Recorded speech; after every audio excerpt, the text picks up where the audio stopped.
ថ្ងៃនេះខ្ញុំធ្វើឆាលុកឡាក់សាច់គោមួយមុខនេះរសជាតិឆ្ងាញ់ហើយស្រួលធ្វើបើក្នុងទូមកបន្លែគឺមានសពមុខអញ្ចឹងធ្វើមួយចានទៅបើប្តីព្រោះចិត្តឆ្លងឆ្នាំហើយអត់តាន់ឃើញមានសប្រៃអីសោះដីវិញបើបានឃើញវីដេអូនេះហើយគិតគូពិចារណាឡើងវិញ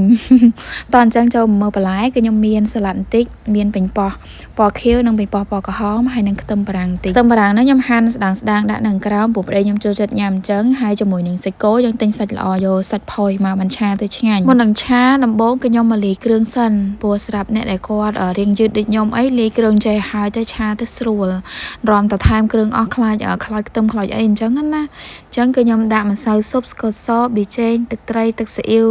យើងដាក់មួយមុងតិចហើយយើងដាក់រសជាតិទៅតាមចំណង់ចំណូលចិត្តនៅពេលដែលឆាយើងចាក់គ្រឿងនឹងចូលហើយយើងភ្លក់មើលទៅយើងថែមថយគ្រឿងតែបន្តិចបន្តួចអីគឺរួចហ្មងលឿនមែនតើសម្រាប់អ្នកដែលគាត់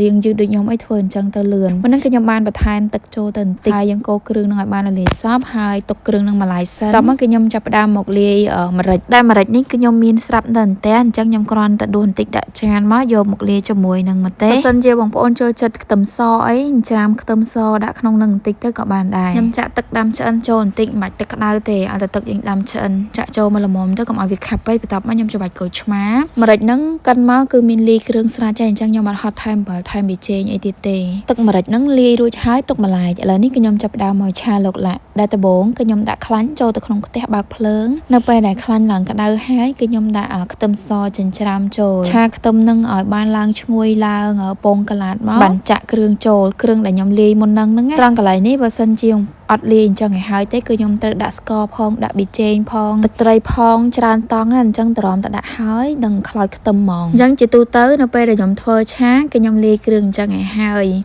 ចាក់ទឹកគ្រឿងចូលហើយយើងឆាឡើងឈ្ងុយហើយត្រង់កន្លែងនេះយើងអាចភ្លក់បន្តិចបើសិនជាខ្វះអីស្ទើរអីយើងថែមថយតាមនឹងតិចតួចទៀតទៅគឺបានហើយអញ្ចឹងបន្ទាប់ពីឆាគ្រឿងនឹងឡើងឈ្ងុយហើយគឺខ្ញុំចាក់សាច់គោចូលពេលដែលឆាសាច់គោនេះខ្ញុំឆាឲ្យឆ្អិនពេកទេខ្ញុំមានអារម្មណ៍ថាពេលឆាសាច់គោឆ្អិនពេកគឺវារាងរឹងណាអញ្ចឹងខ្ញុំ